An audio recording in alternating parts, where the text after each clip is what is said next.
교회 및 국민소송변호인단 성명서. 어제 전광훈 목사님이 법원의 보석 취소 결정으로 재수감되었습니다. 이번 전광훈 목사님 보석 취소 결정으로 역시 대한민국은 지금 심각하게 훼손되었다는 것이 증명되었습니다. 정치 권력의 겁박에 당당히 버텨내지 못하는 사법부도 유감이나 이보다 더욱 퇴악한 것은 문재인 대통령, 국무총리, 민주당 모 국회의원들 등 소위 이 세상 권세 잡은 위정자들이 보인 헌법 정신 유린의 작태였습니다. 재판은 법원이 합니다. 사법부는 철저히 독립되어 오로지 법과 법관으로서의 양심에 따라 재판을 할 수 있어야 합니다. 이것은 대한민국이 1인 독재 공산국가, 원시국가, 인민재판국가가 아닌 자유민주공화국이자 법치국가라는 것을 증명하는 가장 기본 중에 기본된 바로미터입니다. 그런데 전광훈 목사 재수감을 위해 소위 문재인 주사파 세력들이 벌인 작태는 참으로 가관이었습니다. 인권 변호사 출신이라는 대통령부터가 무엇이 그리 두렵고 초조했는지 연일 직접 나서서 전광훈 목사를 직접 겨냥해 문재인 대통령 본인의 코로나 대국민 기만의 책임을 뜬금없이 반문재인 정부의 선봉에 서 있는 목사 한 명에게 뒤집어 씌우며 분노를 표출하고 사실상 법원을 강하게 압박하였고, 자기들끼리 미리 짜고 치는 고스톱처럼 정세균 국무총리, 민주당 모 의원들이 어김없이 그 뒤를 졸졸 따라서 연일 전광훈 목사 구속되어야 한다, 법원은 즉각 보석 취소 결정해야 한다며 안달이 난 듯한 명령과 독촉을 법원에 공개적으로 하달한 것입니다. 그러면서 또 어김없이 해당 재판부 재판장 판사의 실명이 언론 기사를 이용해 공개되고, 또 한편으로는 애초에 8.15 집회를 일부 허용했던 재판부도 실명이 공개되고, 또 역시나 등장한 판사 파면 촉구 청와대 국민청원, 이것이 세계 최악의 1인 독재 우상 숭배 국가 북한 공산당이나 하는 인민재판, 수령님 재판과 무엇이 다릅니까? 대통령을 비롯한 이들 좌파 주사파 세력들의 연이은 작태는 한마디로 너희 재판부는 전광훈 목사 보석을 취소하지 않으면 이 땅에서 완전히 매장된다, 그렇게 만들고야 말 것이다, 대통령이 직접 찍은 사람, 직접 내린 명령을 감히 따르지 않고 이 치하에서 살 수 있을 것 같은가? 라고 겁박한 것과 똑같은 것이었습니다. 김명수 대법원장은 정치 권력의 이와 같은 반헌법적 사법부 위협에 왜 꿀먹은 벙어리처럼 침묵하고 계십니까? 수많은 학생들이 사법시험을 준비하면서 헌법을 배울 때 가슴 속에 새기게 되는 법원이 있습니다. 사법부는 인권의 마지막 보루이자 인권의 최종적 침해자가 된다는 말입니다. 김명수 대법원장은 대한민국 사법부의 수장으로 지금이라도 대한민국의 건국 정신과 헌법 정신과 저 법원이 말하는 무서운 의미를 다시 깊이 새겨보시기를 바랍니다. 그렇지 않으면 김명수 대법원장은 문재인 대통령의 버금가는 죄악의 편에 선 최종적 인권 침해자로 역사에 기록될 것입니다. 또한 사랑제일교회 및 문재인 코로나 국민소송 변호인단은 아직도 매일의 신규 확진자 숫자만 가지고 울었다 웃었다, 마치 벌거벗은 임금님과 그 신하들을 보는 듯한 온 언론의 대국민 바보 노름과 이에 속은 국민들까지도 바보로 만들고 있는 문재인 정부의 코로나 4대 기만 행위를 끝까지 파헤치고 국민께 알릴 것입니다. 정은경 본부장에게도 묻습니다.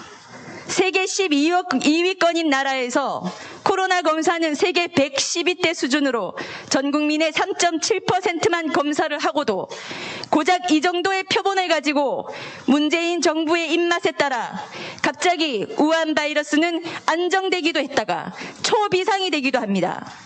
묻겠습니다. 불과 2주 이전 우한 바이러스가 안정되었다 할 때 누적 확진자 수는 15,000명, 전국의 0.0003%였습니다.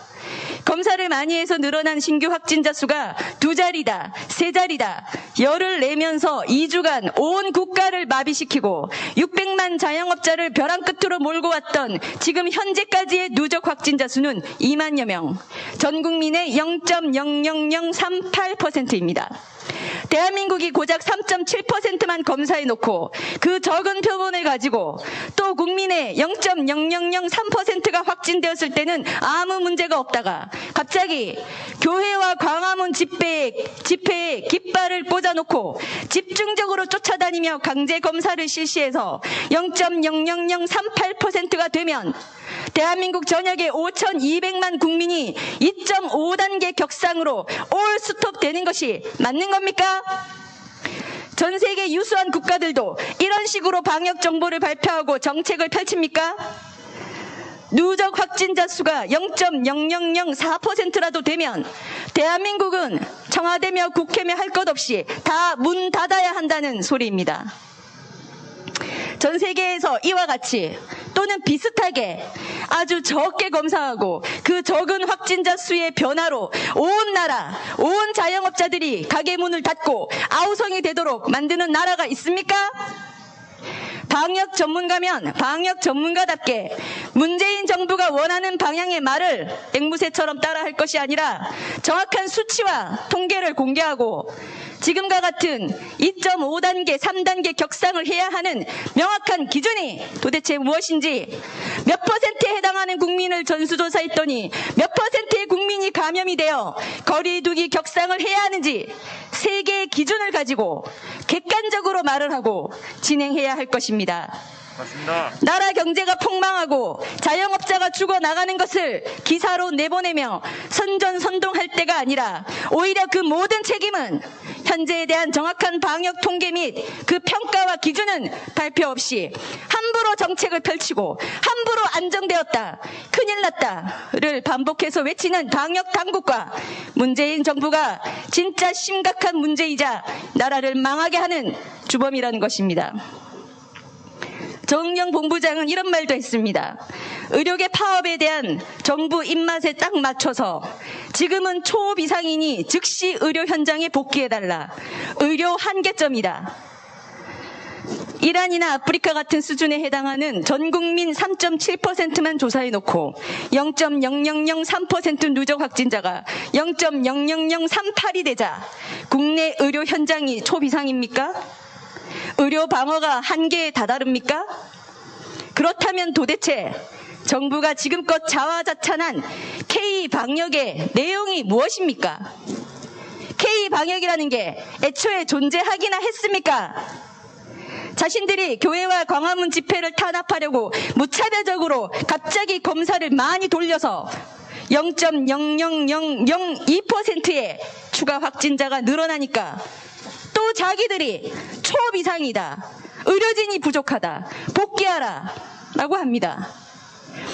방역 전문가답게 전체를 알 수 있는 핵심 통계와 정보, 그리고 세계 나라들이 세워서 시행하는 기준과 세계 전문가들이 인정할 만한 발표를 좀 하시기 바랍니다. 맞습니다. 이러니 결국 정치 방역이자 문정부에 대한 부역이 도를 넘어 이제 문재인 부역 방역까지 나온 것이냐는 비판과 의문이 속출하고 있는 겁니다. 방역 전문가다운 소신과 전문성에 기반한 발표, 그리고 세계 기준과 비교해가며 발표하고 지금 우리나라에서 이루어지는 이와 같은 2단계, 3단계 격상의 세계 기준이나 어떤 경우는 전수검사도 하지 않고 어떤 경우는 고소 고발까지 해가며 마치 일본 순사처럼 국민을 잡아들이는 식의 방역을 하는 그 차이는 또 무엇인지 속히 밝히기를 촉구합니다. 밝혀라. 이 정부가 코로나 사기극으로 자유를 탄압하고 기독교를 탄압하고 결국 나라 전체를 문 닫게 하는 위기 속으로 끌고 가지 못하도록 온 국민이 제대로 보고 듣고 알아야 할 때입니다. 결국 이번 모든 사태의 본질은 코로나가 아닙니다. 대한민국 국민을 들었다 놓았다, 대한민국 경제의 목줄을 끊었다 붙였다 마음대로 하고 있는 저 중국 우한 바이러스는 거듭 말씀드리지만 조금만 들여다보면 참으로 어처구니 없는 문재인 정부의 대국민 4대 기만행위입니다. 또한 지금 문재인 정부가 코로나를 이용하여 집중 탄압하는 국민들은 결국 탈북자 단체, 4.15 부정선거 단체, 부동산 정책과 경제 폭망을 규탄하는 국민들, 공정한 기회를 잃고 분노한 청년들 등 8.15의 광화문으로 쏟아져 나온 국민들이며 교회 등 기독교계와 의사, 교수 등 전문가 그룹입니다. 이들의 공통점은 한 단어로 귀결됩니다. 바로 자유입니다. 문재인 정부의 북한, 중국 의존식 행태와 안보, 경제, 부동산, 금융, 교육, 법률 할 것 없이 전 분야에 뿌리내리고자 하는 이 사회주의, 공산주의 정책으로 인해 이 대한민국이 완전히 썩어서 무너져 내리는 것을 결코 두고 보지 않겠다는 국민들이었습니다. 문재인 정부가 집중 탄압하는 자유민주 세력과 기독교 정신은 대한민국의 뿌리이자 생명입니다. 문재인 정부가 어떤 발악과 탄압을 총동원해도 이 명백한 진리의 편에 확고히 서 있는 우리 자유정신과 기독교 정신은 이기지 못합니다. 누구든지 제 목숨을 구원하고자 하면 잃을 것이요, 누구든지 나를 위하여 제 목숨을 잃으면 구원하리라. 누구든지 나와 내 말을 부끄러워하면 인자도 자기와 아버지와 거룩한 천사들의 영광으로 올 때 그 사람을 부끄러워하리라는 성경 말씀이 있습니다. 이 땅에서의 자유민주주의 대 사회주의 공산주의의 싸움, 기독교계와 기독교 탄압 세력 간의 싸움은 이미 각 분야 곳곳에서 시작되어 진행 중이고, 저들이 큰 권력을 잡고 당장은 이기는 것 같이 보여도 우리는 135년 전에 이 땅에서 학교와 교회를 세우며 복음과 자유의 정신을 전파하여 오늘날 북한과는 비교도 되지 않는 자유대한민국 건설의 기초가 되었던 청교도 정신과 기독교 순교 정신을 기억하며 전 세계 자유동맹과 함께 끝까지 싸울 것입니다. 눈이 있고 귀가 있고 영이 깨어있는 국민들은 저절로 이 불의를 한눈에 간파하고 저절로 가슴 속에서 불꽃 같은 분노가 일지 않을 수 없을 것입니다. 맞습니다. 이 모든 깨어있는 국민들과 함께 싸우겠습니다. 결국 기세등등하고 오만방자한 정치 권력보다 더 무서운 것은 국민 저항권 행사입니다.